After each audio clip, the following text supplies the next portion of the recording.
Hello and welcome to What the Tech from Boast AI, where we talk with some of the brilliant minds behind new and exciting tech initiatives to learn what it takes to tackle technological uncertainty and eventually change the world. Today, I am thrilled to be joined by two guests as part of our Founder and Friend series.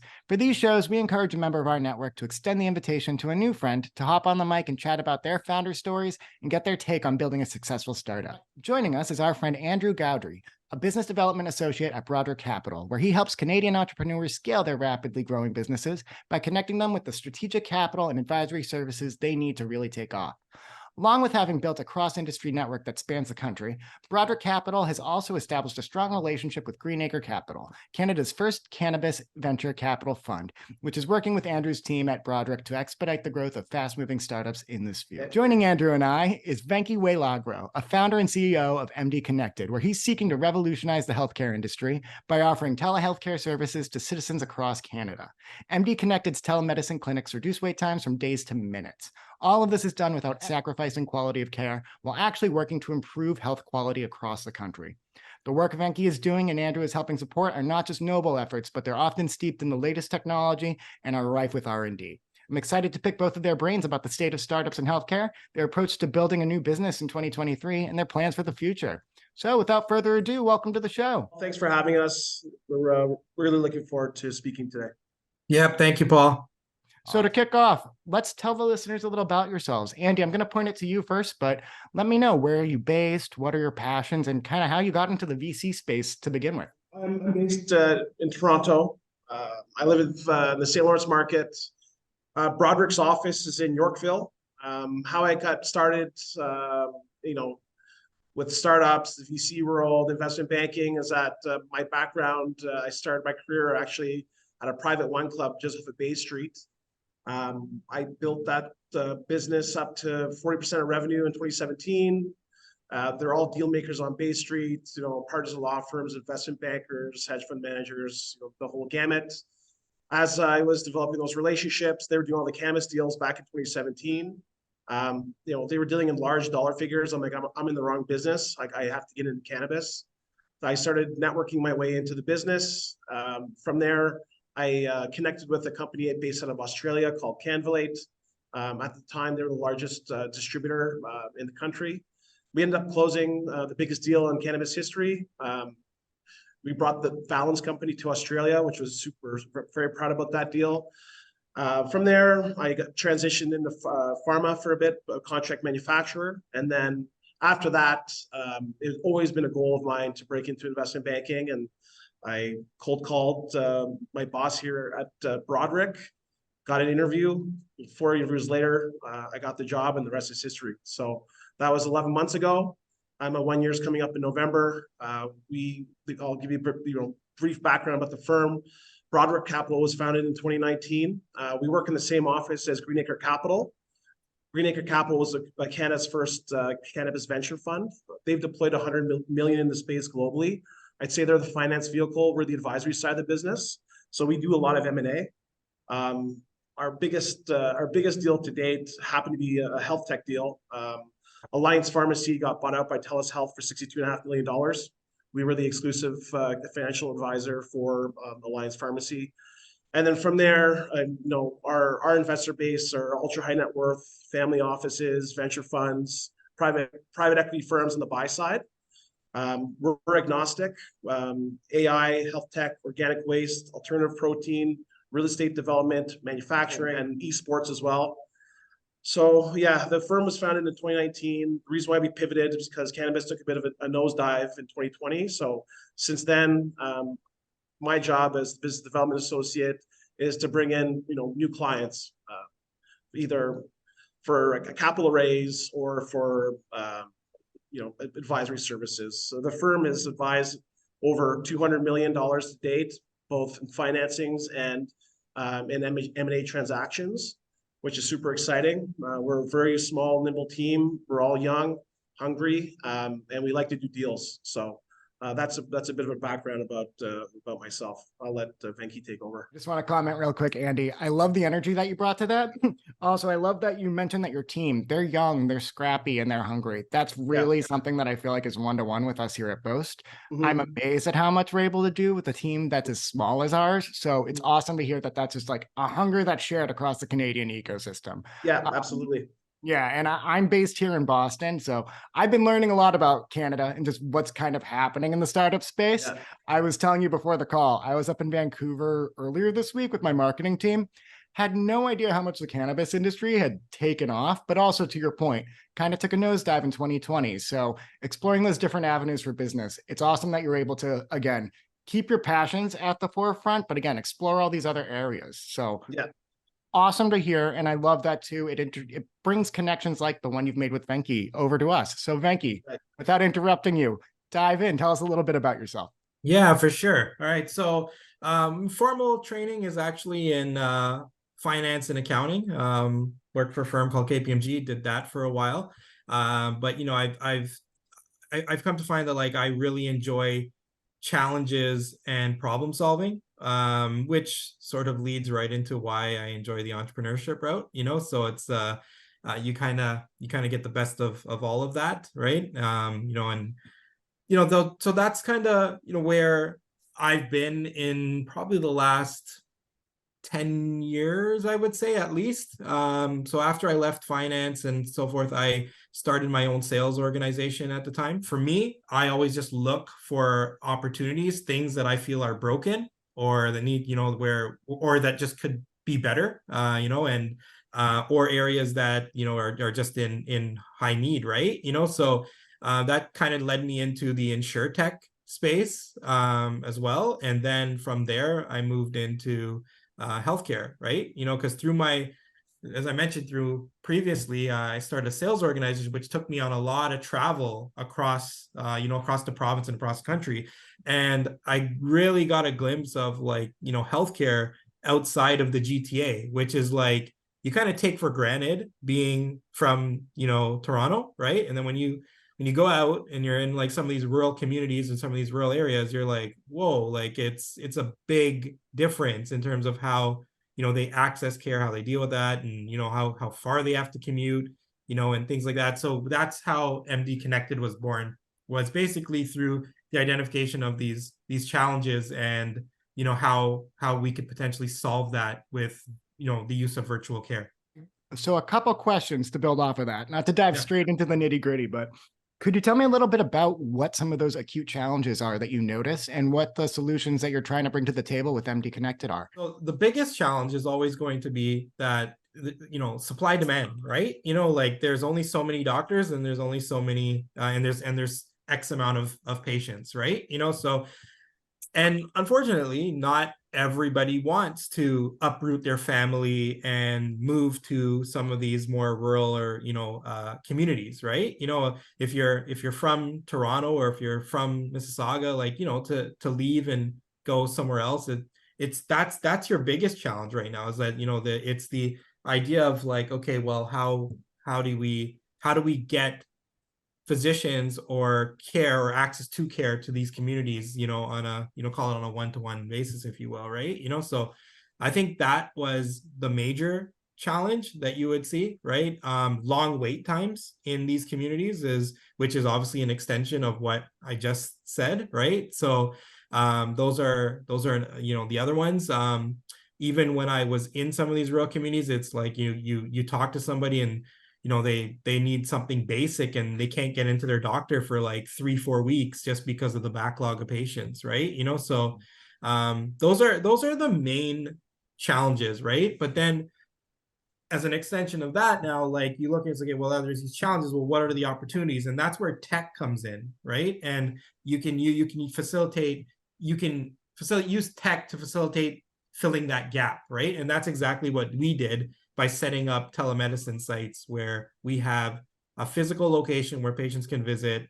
They then connect with a doctor remotely, but there's also a care coordinator, either a nurse or an international medical graduate, that triages these patients and assists them with their virtual visit, right? So that's that's sort of how we brought it together. No, that's so cool. And I think you touched on something earlier too, when you were saying that relocating isn't really an option for a lot of people. And I think one of the benefits, well, not benefits, but learnings from the pandemic is that a lot of people want to be flexible too with where they're logging in from work. I know I referenced earlier that we're a fully remote team here on the Boast side. I'm in Boston. Most of my colleagues are spread out far. I found out Vancouver is a lot bigger than I thought it was in terms of just like the reach. If someone says they're in Vancouver, they're actually probably 2.5 hours away, at least in some of my experience with immediate colleagues, if they're not directly in downtown. So just even bridging that gap, I think beyond the healthcare spectrum, leveraging technology to bring together different resources like you're doing, it's invaluable. And it's something that I think has a huge growth trajectory. I'd love to know a little bit more too about, I think you had mentioned you were in the insurtech space beforehand.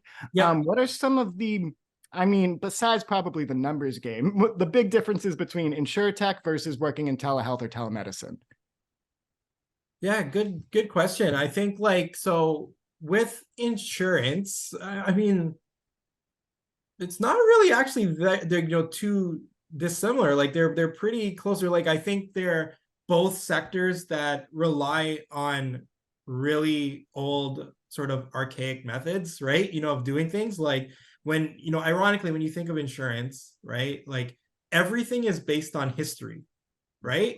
So like if they're giving you a quote, or if they're giving you or if they're looking at how to reduce costs, or whatever it is that they do, it's all based on history. And so it's like, okay, well then how does innovation fit into that, right? Like, so if you're a startup or a company that wants to say, hey, look, what I can do can help you reduce X amount, right? And can help your clients do XYZ, they're going to look at it and say, well, where's the history on that, right? Like, so I feel that is one of the bigger challenges with working with in insurance and insurtech, right? Is it's so actuarial based and so historically based that it's almost like it makes it hard to innovate within that sector, right? Now, on the same side of things there with healthcare, I think the public sector of healthcare also limits innovation, right? Like I find personally, like, you can get a lot more innovation with private sector, mainly because you can fund differently, right? And you can support the funding of new technology and how to approach different things a bit better that way. Whereas in the public sector, you get this finite amount of resources, and like that's all you can do, right? So I find that's some of the challenges you have in healthcare. I also think from a challenge perspective, healthcare is a lot more regulated too, right? Again, also hindrances for innovation, right? So, or challenges, you should say, right? I think a lot of it is warranted. Like you're naturally dealing with people's livelihoods, their and their health. So like I do get that, but I think there definitely needs to be better balance, right? Yeah. Yeah. And I think you hit on a great point too, when you were talking about kind of the legacy systems that need to be broken down for a lot of this innovation to happen. A lot of the founders who we talk to on this show, that's the biggest challenge, if not the first challenge. It's kind of being a little more pliable, but without taking away kind of the safeguards that need to be in place. And I think in healthcare and in insurtech specifically, those safeguards are there for good reason, but you still want to try to rock the boat a little bit if you want to get to a new place. Now, Andy, I'm going to bring it back to you now for this next set of questions. I want to learn more about, and Venki, this applies to you as well, partnerships. When you're building a startup, Andy, I know that you work with kind of not just bringing them to the capital that they need, but also the advisory services that they need. Mm-hmm. Could you maybe start off with telling me a little bit about how you identify a partner in the community or a startup or a founder that you really want to work with? What's some of the criteria that I think makes it a good candidate in your mind, whether for Broderick or just for you personally? I think warm introductions are invaluable, especially as you're growing, scaling a business. If you're able to get a warm introduction with a founder that has You know, they have a good track record. They've built a business before in the past. They've exited, so on and so forth. And then also what you're going to be doing is that now you're matching each other's abilities, right? Someone's going to be very good at finance. Someone's going to be really, really good at operations. Someone's going to be really good at innovation, so on and so forth, right? So once you are able to, you know, get the foundation together, once that's on solid footing, then you kind of grow from there. I found that as I continue with the firm, the toughest part about my job is actually managing people's egos, right? Especially when they're trying to, let's say they're trying to sell their business. Well, what we need to do is we need to advise them and really set expectations, right? We do all the modeling for them. We do all the marketing work for them, you know, the pitch work, all that stuff. So, and our due diligence process, our due diligence questions, they're even more specific than an actual normal investors would be, right? We are preparing, we make sure that we have an answer for every single objection that's coming to us, right? We need to, because these investors' time is very valuable, and so is our time too. You know what I mean? So we want to make sure that when we do start reaching out to either investors or possible acquirers for a business, that everything is prepared, and it's a simple transition into the beginning of the conversation. That's a great point. And I think that's something too that has been echoed in a lot of these conversations that we've had. It is a lot about matchmaking, and it is a lot about being sure that your personalities mesh, because you got to be able to make decisions that you agree are going to be for your benefit. So awesome to hear that reiterated. Venki, I'd love to hear from you. I think for me, the number one criteria is fit, right? Like there has to be a mutual win, right? You know, like if what I'm doing can't help you, then, you know, really what's the point at the, you know what I mean? Like, so fit becomes the main thing. Like I want to, I'm not in, like, you know, I've been in kind of sales, if you will, and business development for a long time. And I think the reason why people gravitate to me is because I'm genuine and I'm honest, and I'm not trying to push something on them that can't help them, right? Or that isn't a mutual win, right? So I think that's the number one criteria. And I kind of touched on the second one for me, which is trust, right? You know, working with good people, always having sort of like transparent, honest discussions, because that's really how you're going to develop that really solid partnership that's not just going to be, you know, get off on the right foot, but ultimately build for a long-term sort of relationship, right? Yeah, no, I think that's a fantastic point too. Now, broadening the question out a little bit, I know we've talked specifically about matchmaking, but now when it comes to even funding or even just getting kind of the capital that you need to get your product off the ground, what's not strictly advice, but maybe tips you'd give to people who have been watching the headlines and are maybe getting the perception that there isn't funding right now if you have an early stage company? For me personally, since November, I've spoken to hundreds of investors. You know, if they're high net worth or VC funds, and it's tough right now, right? Especially with where interest rates are right now. Everyone's hoarding cash. They're scared. They don't want to have it in the market out too long, or they're not diversified enough, or they have too much debt, right? And those debt covenants are coming up because that's 5 years, anyways. Yeah, you have to be as prepared as humanly possible, right? So if you are a startup, a seed stage, you have to make sure that your model is more on the conservative side, right?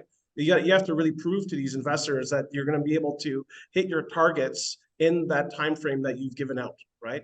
Because if you don't, then you've just lost their trust, and these are the people that you need to have their trust the most, because you want them to get in on your next round, and so on and so forth. And being very focused and making sure that there's a moat.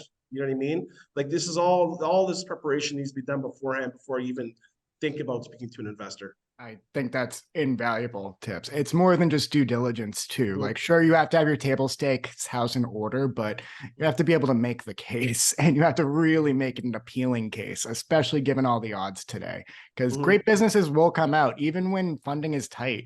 That's when some of the biggest unicorns in history have come about. It's when the problems are very evident, and you need those innovative thinkers to make that case when they're put to the test. So yeah, That's Absolutely. really But cool. it also helps too if you have some customers. You know what I mean? Yeah. Oh, yeah. Easier said than done, but yeah. Yeah. And Venki, clearly you've done a good job making your case. And I think that MD Connected is doing some great stuff. I'd love to know what's on the roadmap for you in the company going forward, whether for the rest of 2023 or even beyond that. Yeah, so for us, you know, we're in this sector where it's always fun, you know, I say this sarcastically, navigating the changes that you know, sort of the ministry and the government imposes, right? So we're you know, we're doing that, and you know, we're trying to create a model that is you know, sustainable, you know, long term, and it's a really enjoyable environment for physicians to want to work in, right? You know, so I strongly believe that if you can build that, you know, the rest of it becomes, I don't want to say easy, but it becomes easier, right? You know, there's no shortage of patients or that need a doctor in Canada right now. I think the most recent report was like which is like 5 million or something like that, I think was the number, right? That 1 in 4 Ontarians. Yeah. Yeah, right. So it's pretty, like, there's no shortage of that. So you know, build something that you know, you can attract and gravitate great people and good physicians, and that's what we're doing. So through that, you know, some of the strategies that we're sort of implementing is in more than just being a telemedicine provider, we've also pivoted into providing in-person physicians and locations, and we've and family practices as well now too. So we've launched 4 family practices across Ontario. So more than just dealing with episodic sort of walk-in type care, now we're also looking at that continuity of care, you know, and following patients a bit more. So that's one of the big pivots that we're doing. We've also moved pretty big into like some of the you know, travel sector and specialty areas as well, because one of the big areas or needs as well, in addition to your standard family doctor, is there's also huge wait times for specialists. So we're growing a pretty good fleet of specialists where we're able to like cut wait times down for you know, specialists from months and years to weeks, right? You know, so that's a big area that we're also focusing on at the moment. That's awesome, because it goes back to kind of that ethos that you have behind the whole company. It's not just about expediting care, it's about actually improving the quality of care. And by your getting involved in all these different kinds of specialties and even just the family practices, and not sticking strictly to just telemedicine, by actually getting professionals where they can be used, that's how you actually improve health across the entire country, which is so cool. Agreed. I believe the future of healthcare it's hybrid, right? Like you're never going to be 100% virtual. It's just impossible, right? You know, but I do think as technology evolves, you can do more and more virtually. But that, you know, to me, that's what healthcare is. It's a hybrid model, and that's ultimately where we're going.